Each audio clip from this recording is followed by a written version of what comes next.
নমস্কার। আজ আন্তর্জাতিক মাতৃভাষা দিবস। বাংলা আমার মায়ের ভাষা। আমরা জন্মসূত্রে বাঙালি, কারণ আমাদের মা আমাদেরকে বাংলা ভাষাতেই কথা বলা শিখিয়েছিলেন। তাই বাংলা আমার মায়ের ভাষা। কিন্তু শুধুমাত্র বাংলাই কি আমাদের মাতৃভাষা? আর বাংলা ভাষা বলতে কি শুধুমাত্র যে ভাষাটি পুস্তকে লেখা হয় সেই ধরনের বাংলা ভাষা? আসুন আজ আপনাদেরকে বলি।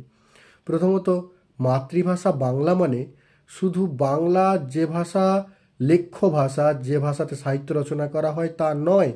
আমাদের পশ্চিমবঙ্গের প্রত্যেকটি প্রান্তে, প্রত্যেকটি কোণে যে ভাষায় কথা বলা হয় তাও বাংলা। অর্থাৎ পুরুলিয়ায় এক ধরনের ভাষা রয়েছে, বাংলা ভাষায় কিন্তু। আবার মেদিনীপুরে এক ধরনের বাংলায় কথা বলা হয়, আবার পূর্ব মেদিনীপুর, পশ্চিম মেদিনীপুর ভাগ আলাদা রয়েছে। আবার দক্ষিণ চব্বিশ পরগনা জেলার কিছু জায়গায় আলাদা রকম বাংলা ভাষায় কথা বলা হয়।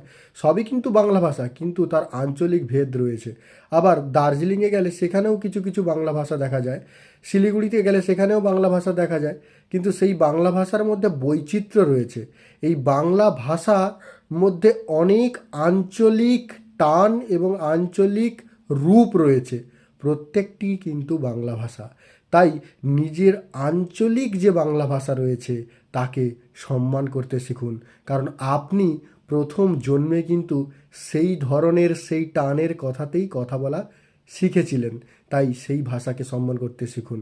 আমাদের এই পশ্চিমবঙ্গ তথা ভারতবর্ষ এমন একটি দেশ যার কয়েক কিলোমিটার অন্তরই ভাষার প্রয়োগবিধি বা ভাষার টান বা ভাষার ব্যবহার কিন্তু পাল্টে যায়।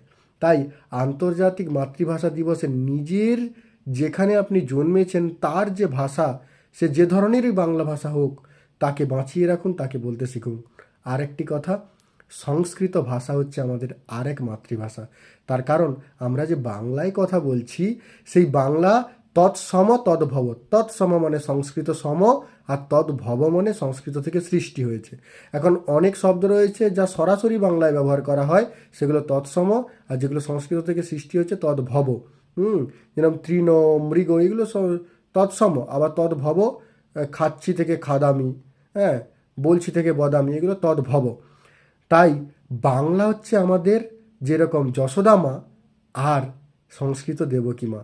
সংস্কৃত আমার দেবকী মা, আর বাংলা যশোদা, দুজনেরই প্রণাম করি আমি সর্বদা।